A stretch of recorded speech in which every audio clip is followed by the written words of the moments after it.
In today's video, I'm going to show you everything you need to know about your grease gun. How to load your grease gun, how to use your grease gun, everything. So let's get to it. So first of all, we're going to load this new grease cartridge into this grease gun. First thing we're going to do is we're going to take this plunger rod and we're going to pull it all the way out. And this grease gun has a little notch here on the side where when you pull out the rod all the way, you just move it up into that notch there and it locks. Some grease guns will have a lever.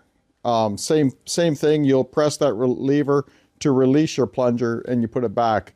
But for this video, it's the kind with just the notch. So we're going to go ahead, we're going to put the grease gun between our legs, hold it, and we're going to grab this plunger rod and pull it all the way out until we can lock it in place. There we go. That was a little bit tough. I would say if you have a hard time with it, just lock the head part here into a vise, not too tight, so that it holds and you can pull the plunger out. So now that we have our plunger rod locked in place, we're going to go ahead and we're going to undo the head.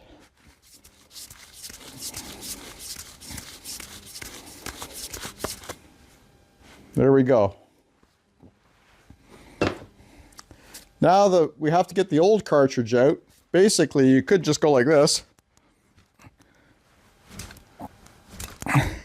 And if it doesn't let go, you can just grab a pair of pliers like this, grip that cartridge, and slide it on out. Now you may have a brand new grease gun, so you won't have to bother with this, obviously. Okay, now we're going to take our new cartridge. We have this end. It's got one of these pull tabs like a beer can or a pop can. You also got this end here with the cap on it. So we're just going to take the cap off. This part is going to go into our cylinder first. So we're just going to take our open end here like this. We're going to slide it down into the cylinder or the drum, whatever you want to call it. We're not going to do anything yet. We're going to open this up and we're going to pull that off. Clean off the end because there will be some excess grease there. We have that plastic cap. We're going to put this tab in here like this. Now we're going to screw the head of the grease gun back onto the cylinder. Make sure you don't cross thread it. There we go. So we'll just tighten that up. And now we're going to go back one turn. The reason we're going to do that, because when we push this plunger back into place, we want any air to escape out of here. So now we're going to pull on this, unlock it, or you may have the kind with the lever where you can just push it. And we're going to slide it back all the way up into place. We're just going to back this off a little bit and we're going to tighten it back up. This will allow for any air to get out of the cylinder and hopefully that you can start pumping grease up through the head and through your hose. Okay, now we're going to prime our gun and get any grease up, flowing up through here. Get this cleaned out, clean out that old grease and get onto our new grease.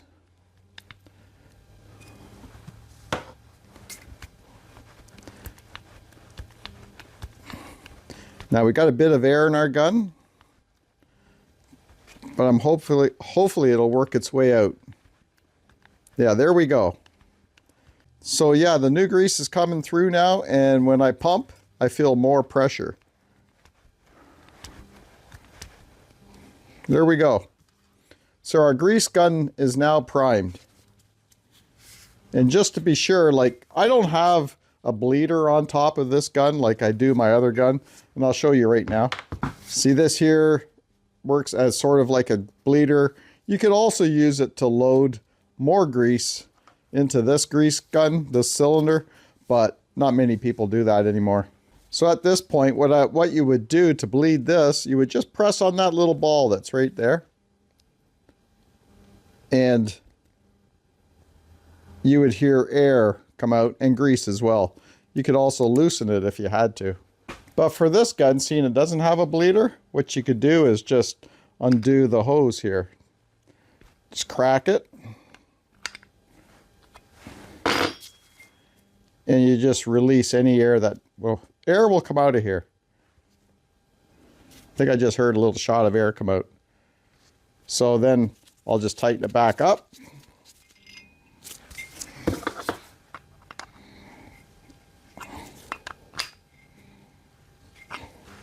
There we go.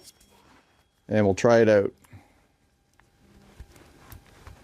I have all kinds of grease coming out of here.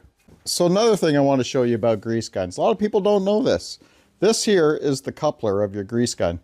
Do you see how I can turn the end here and turn it back down? When you want to go grease something and you come to your grease zerk, what you do is you loosen this and you put it on the end of the grease zerk here and tighten it up.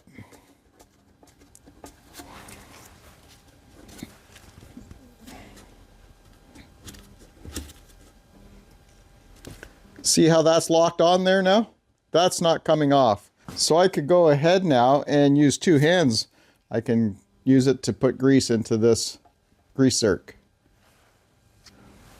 And then when I'm done, I just loosen the coupler, pull it off. Now to prove it to you, we'll come at the back of the board here and you can see the grease went through the grease zerk and through the board. Now to show you on a live application, like here on my side-by-side, here is a grease zerk in here. We're going to clean it off because, you know, there's mud on this, there's dirt, there's gravel, there's grit, there's everything, even a bit of grease. We want to make sure that our grease zerks are clean. So then, like I said, we'll loosen our coupler on the gun, put it over the grease zerk, and we'll tighten up our coupler. There you go. It doesn't want to come off. So we're going to go ahead and we're going to apply grease to that grease zerk into our upper control arm here on the side-by-side. Now, how much grease should you use? Well, it depends on the application. This here, I run this through lots of water. So water gets in these control arms here in the bushings, and I want to make sure that that water is pushed out. So I pump it until I see it looks like there's no water coming out. There is no water coming out now. Just a little bit of grease. And that's plenty. That was like 3 pumps. And we loosen our coupler and take our grease gun away. And what I like to do is I like to keep my grease zerks clean. So I go in there after I grease it and I wipe it all off. And also what I like to do is clean where the grease has come out here alongside the bushing of the control arm. As you can see, there's quite a bit that come out that was already there, probably from my last couple rides. And I'll clean all that up on after greasing my whatever I'm greasing. And keeps everything clean and looking good. When you're done with your grease gun, clean the tip of your coupler.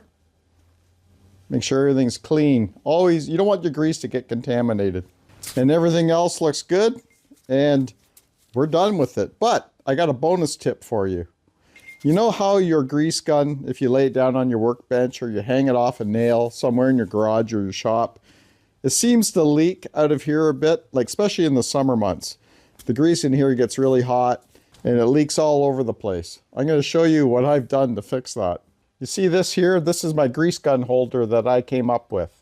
So what I do is I put my grease gun, drop it into here, and then I grab the hose here, and I cut out a notch here in this pipe just to hold the coupler and the hose in place. And then now if this leaks, it'll leak into the bottom of this grease gun holder that I made. And then after a while, I'll just undo the bottom here.